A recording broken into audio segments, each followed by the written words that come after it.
Hello दोस्तों, मैं हूँ रचना सिंह और आप देख रहे हैं मेरे यूट्यूब चैनल। शाम के बज चुके हैं 5। हमने अहोई अष्टमी की पूजा की तैयारी करना शुरू कर दिया है। तो क्या कहते हैं, मैंने आपको पिछली वीडियो में दिखाया था, क्या कहते हैं, अहोई अष्टमी पे कौन कौन से खाना बनता है, मतलब कौन कौन सी सामग्री उसमें यूज होती हैं पूजा में। तो अब मैं बताऊंगी, क्या कहते हैं, अहोई अष्टमी की पूजा कैसे की जाती है। आप मेरी वीडियो का बने रहिए, पूरी वीडियो देखिए कि पूजा कैसे होती है। तो मैं आपको सुनाती हूँ अहोई अष्टमी की कथा। प्राचीन काल में किसी नगर में एक साहूकार रहता था। उसके 7 पुत्र थे।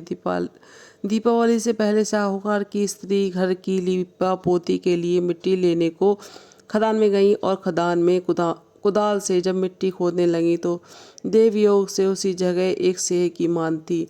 सहसा उसी स्त्री के हाथ में कुदाल सेह के बच्चे को लग गई, जिससे सेह का बच्चा उसी क्षण मर गया। इस घटना से उस स्त्री को बहुत दुख हुआ, परंतु अब हो क्या सकता था। वह स्त्री पश्चाताप करती हुई अपने घर आ गई। कुछ दिन बाद उस स्त्री का एक पुत्र मर गया, फिर दूसरा और तीसरा, अर्थात एक वर्ष में उसके सातों पुत्र मर गए। इस पर वह स्त्री रात दिन अत्यंत दुखी रहने लगी। एक दिन अपने पड़ोस की स्त्रियों से रोकर कहा कि मैंने जानबूझकर कोई पाप नहीं किया। हाँ, एक बार मैं मिट्टी खोदने को खदान गई थी, तो मिट्टी खोदने में सहसा मेरी कुदाल से एक सह का बच्चा मर गया था।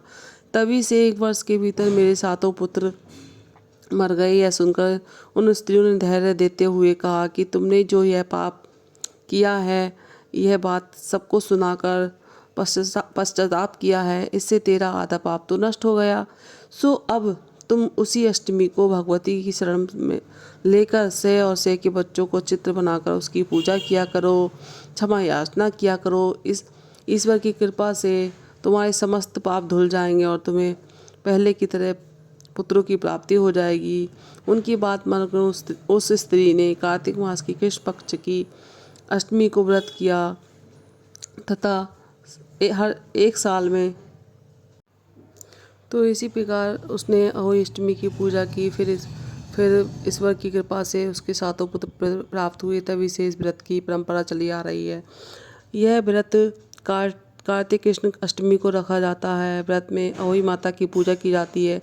साथ ही पूजा में अहोई अष्टमी की व्रत कथा का पाठ किया जाता है। अहोई अष्टमी के व्रत में इस कथा का पाठ करने से ही संतान की दीर्घायु होने के साथ ही वह स्वस्थ भी रहते हैं। अहोई अष्टमी का व्रत रखने वाली माताओं के लिए पूजा में व्रत कथा का पाठ करना बेहद महत्वपूर्ण है। ऐसी मान्यता है कि पूजा में व्रत कथा का पाठ करने से ही आपका व्रत पूर्ण हो जाता है। और ये अष्टमी के दिन माताएं पूरे दिन निर्जल व्रत रखती हैं और फिर दोपहर के बाद विधि विधान से पूजा पाठ करके कथा पढ़ती हैं। शाम के वक्त तारों को अर्घ्य देने के बाद यह व्रत खोला जाता है। आइए आप और मैंने आपको कथा शॉर्ट में बताई ही दी कैसे ये व्रत कथा होती है। तो क्या कहते हैं, आपको यह व्रत ज़रूर करना चाहिए। जिनकी संतान नहीं है उनको भी और जिनके संतान हैं उनको भी, क्योंकि ये व्रत करने से जिसकी संतान नहीं होती है उसको संतान की प्राप्ति होती है, और जिनके बेटा नहीं होता है उनको बेटी की प्राप्ति होती है। जिसके पास बेटी नहीं है उनको बेटी की प्राप्ति होती है। तो ये व्रत ज़रूर करना चाहिए। और सुबह को नहा धोकर घर की साफ़ सफाई करके पूरे घर की साफ़ सफाई करो, फिर नहाओ। उसके बाद में अहोई माता की माला पहनो। उसमें एक अहोई माता का फ़ोटो होता है, तो मोती डाले जाते हैं। जब आप पहली बार व्रत कथा करोगे तो क्या कहते हैं, दो जोड़ी तो डालती हैं, लेकिन शुरू शुरू में 4 मोती डाले जाते हैं। नहा धोकर उसे पहनो। फिर उसके बाद में पूजा करो, व्रत रखने का प्रण करो।